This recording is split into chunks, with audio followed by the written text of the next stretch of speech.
With an inflation-adjusted net worth of $1.25 billion, Fidel Castro was a Cuban dictator who undisputedly ruled Cuba for 50 years by crushing, killing, and silencing his opponents. He claimed to have lived in a small fisherman's hut with a salary of just $50.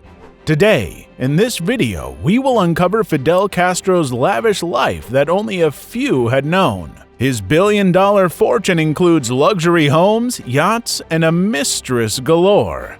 Stay tuned till the end so that you don't miss out on anything. Fidel Castro portrayed himself as a middle-class man living in a fisherman's hut. His lone luxury known to his people was the well-known Cuban cigars which he used to chomp all the time. On the contrary, he was a womanizer. He owned around 20 luxurious homes across the Caribbean, including a private island. Castro was a hypocrite. He was able to withhold this information from ordinary Cubans due to his tight grip on the local media. Forbes magazine made international headlines in 2006 when it named Castro one of the world's wealthiest leaders. Despite being the head of a communist country, the magazine estimated Castro's wealth a decade ago at $900 million. A sizable chunk of that extraordinary fortune is said to have come from the Cuban leader's ownership of state-backed companies such as a convention center, a pharmaceutical firm, and a retail chain. Former Cuban authorities said Castro traveled primarily in a fleet of black Mercedes thought to have profited from these investments for years. Within Cuba, Castro was normally referred to as Commandant, which translates as the commander, whereas within the party and military command he was referred to as El Jefe, meaning the chief. Castro's most recognizable public characteristic became the Cuban cigar. He began smoking at the age of 15 and smoked for 44 years.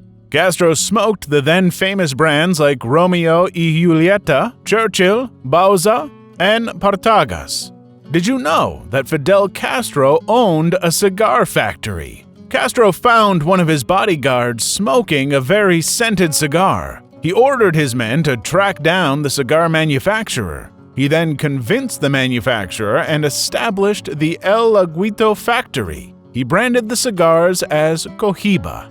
It became Castro's signature, which made the brand internationally famous. Initially, the brand was reserved for him and the members of the Politburo. Later, these cigars were given as diplomatic presents to his allies and friends.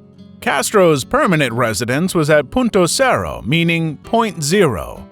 It was a huge green estate in the Siboney district, about 6 kilometers from the Palacio de la Revolucion. It was a 2-story L-shaped family mansion built amid 5,400 square feet area. The current valuation of this property alone will be around $100 million. Castro spent around $20 million on renovations and decorating this home.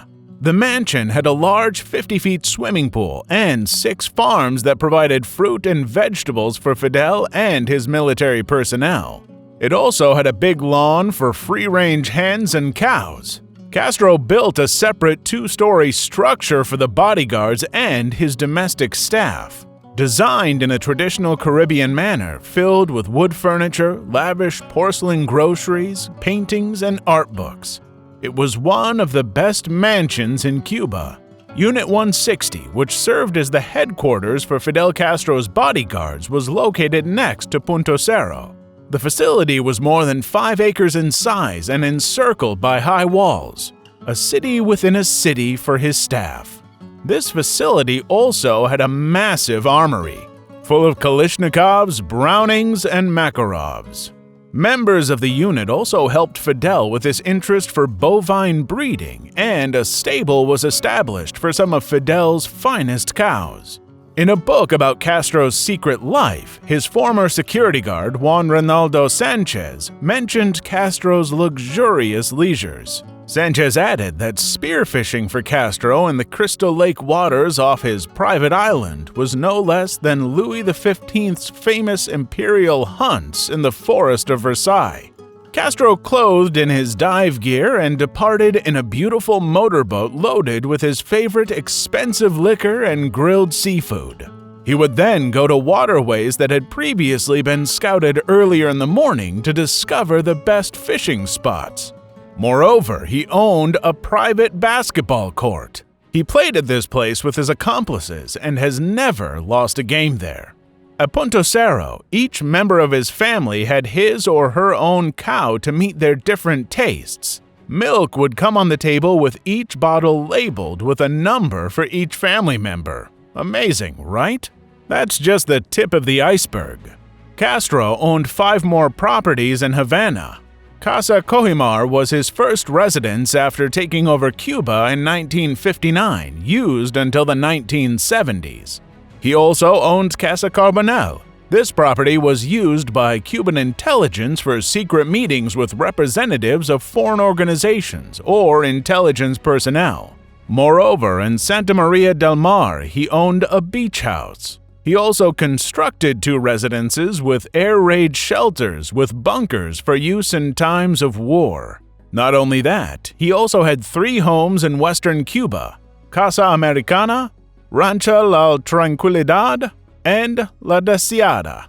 La Deseada was a country house that he used for duck hunting and fishing expeditions throughout the winter. He also possessed a horse ranch in Camagüey, a holiday house in Politburo, and 2 villas in Santiago de Cuba. The estimated value of all these properties in the modern day would be around $350 million. Castro's favorite vacation spot was Cayo de Piedra, a small key island once home to a lighthouse that was split in half by a typhoon in the 1960s. He happened onto the island by accident whilst inspecting the region following the failed Bay of Pigs assault. He fell in love with the island right away and had it blocked off and the lighthouse dismantled. He ordered the construction of a private residence, guest house, bridge, marina, and a facility for the bodyguards and support personnel. Castro owned 2 yachts, Aquarama 1 and Aquarama 2. Aquarama 1 was seized from the Batista government, and Aquarama 2 was with a 90-foot white deck. Angolan wood was used to beautify Aquarama 2.